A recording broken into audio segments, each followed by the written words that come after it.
Pologne, la présidente de la Cour suprême mise à la retraite d'office. La présidente de la Cour suprême Małgorzata Gersdorf a annoncé qu'elle comptait retourner travailler ce mercredi 4 juillet malgré sa mise à la retraite par la présidence polonaise. Agencia Gazeta, Sławomir Kaminski via Reuters. En Pologne, la très controversée réforme de la justice entre dans une nouvelle phase.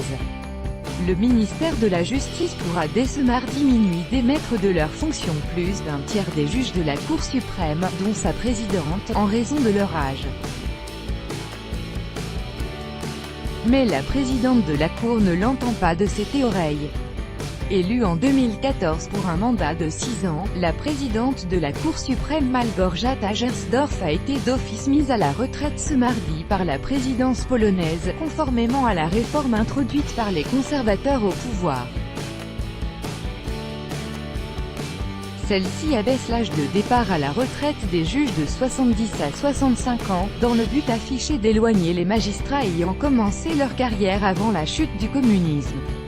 L'intéressé, qui avait auparavant refusé de quitter ses fonctions, n'a pas commenté la situation. Et son porte-parole a indiqué qu'elle venait de désigner un juge de la Cour suprême, Józef Iwulski, pour la remplacer pendant son absence, et qu'elle avait l'intention de retourner travailler ce mercredi.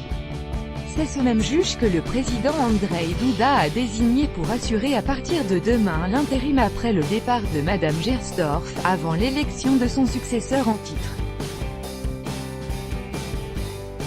Celui-ci ne pourra être choisi par le président que parmi 5 candidats désignés par un vote de l'Assemblée générale des juges de la Cour suprême, qui ne pourra se réunir que lorsque la plupart des juges partis à la retraite auront été remplacés. 16 juges sur 27 ont déposé une demande au chef de l'État pour continuer à exercer leurs fonctions. 11 ne l'ont pas fait, mais pourraient tenter malgré tout de rester à leur poste, en invoquant leur inamobilité prévue par la loi fondamentale. Les juges retraités prévoient d'entrer ce mercredi à la Cour suprême en procession, vêtus de leur toge, entourant Małgorzata Gersdorf.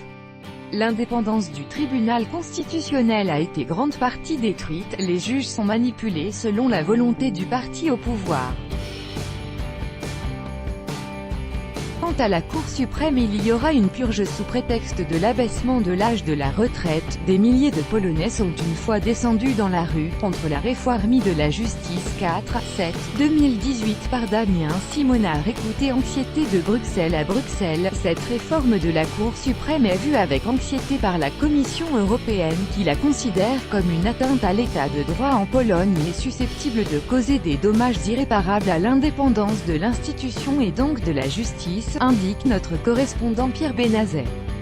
La Pologne a été placée sous surveillance par la Commission européenne il y a près de 2 ans et demi à cause de tous les chantiers de réforme de l'appareil judiciaire, qu'il s'agisse de la Cour suprême, des tribunaux ordinaires ou encore du Conseil national de la magistrature. Selon la Commission, tous ces projets ne peuvent que constituer une menace pour la survie de la démocratie si le parti Droit et Justice PiS parvient à asseoir une véritable mainmise sur la justice par le biais de ces réformes. La lettre de mise en demeure, qui pourrait se solder par des sanctions financières, a été envoyée hier par la Commission avec un délai très court d'1 mois. Mais le Premier ministre Tadeusz Morawiecki a d'ores et déjà clairement laissé entendre que l'attitude du gouvernement face à cette nouvelle procédure d'infraction ne varierait pas d'1 pouce. On voit donc mal comment la Commission européenne va réussir à faire appliquer les normes européennes, car la Pologne y bénéficie toujours d'un net soutien en Europe centrale pour les contourner.